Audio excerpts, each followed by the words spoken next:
লিসেনিংয়ে যদি আপনি ভালো ব্যান্ড স্কোর পেতে হয় তাহলে আপনাকে অবশ্যই কিছু স্ট্র্যাটেজি ফলো করতে হবে। সেই স্ট্র্যাটেজিগুলো চলুন জেনে নেওয়া যাক।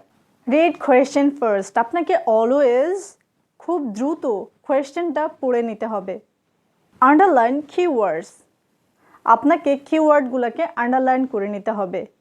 এই কিওয়ার্ডগুলো আপনি কিভাবে আন্ডারলাইন করবেন বা আপনি কোন কোন ওয়ার্ডগুলোকে আন্ডারলাইন করবেন, নাউন আন্ডারলাইন করবেন, কোনো নাম্বার দেয়া থাকলে, ডেট দেয়া থাকলে বা কারো নাম দেয়া থাকলে সেগুলোকে আন্ডারলাইন করবেন। আপনি WH কোয়েশ্চেনকে আন্ডারলাইন করবেন।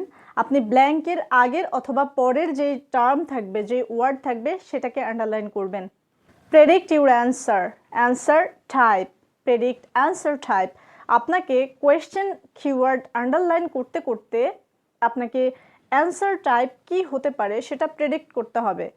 যদি ব্ল্যাঙ্কের আগে অ্যাডজেক্টিভ থাকে তাহলে আপনাকে জানতে হবে যে আপনি অবশ্যই নাউন জাতীয় কোনো শব্দের অর্থ বা শব্দ অ্যান্সার হিসেবে পেতে চলেছেন, কারণ নাউন সবসময় অ্যাডজেক্টিভের পরেই বসে, পাশাপাশি বসে।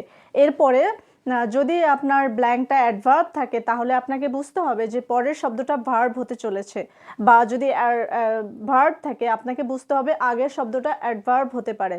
তো সেটা মাথায় রেখে আপনি যখন লিসেন করবেন, যখন লিসনিং অডিও বাজবে, তখন আপনি ওই যে আপনার মাথায় কি ওয়ার্ড প্রেডিক্ট করবেন এইভাবে যে আপনার ব্ল্যাঙ্কটা কি হতে চলেছে।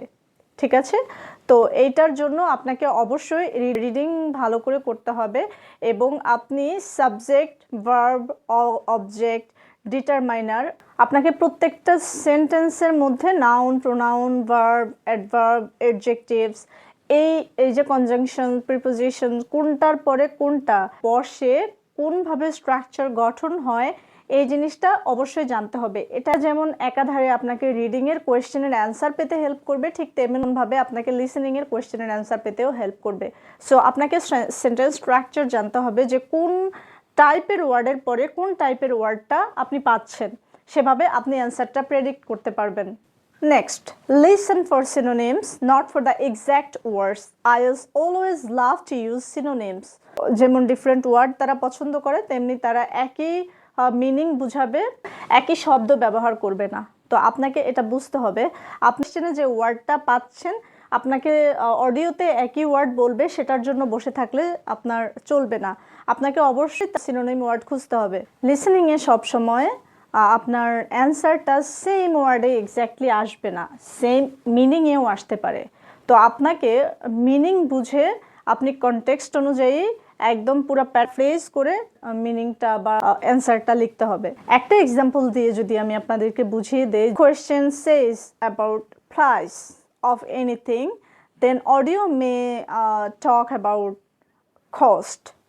যদি কোয়েশ্চেনে আপনাকে কোনো কিছু মেনশন করে, প্রাইস শব্দটা উল্লেখ করে, সেক্ষেত্রে আপনার অডিওতে কখনোই আপনাকে প্রাইস বলবে না, আপনাকে প্রাইসের সিনোনিম ওয়ার্ড বলতে পারে কেন, আপনাকে প্রাইসের সিনোনিম ওয়ার্ড বলবে, আপনাকে কস্ট বলতে পারে।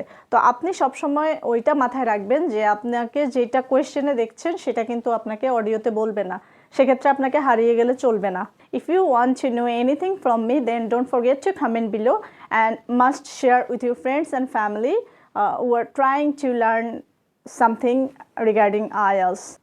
If you like my video, you can subscribe my channel and follow my page. See you soon in another lesson. Till then, take care. Allah Hafiz.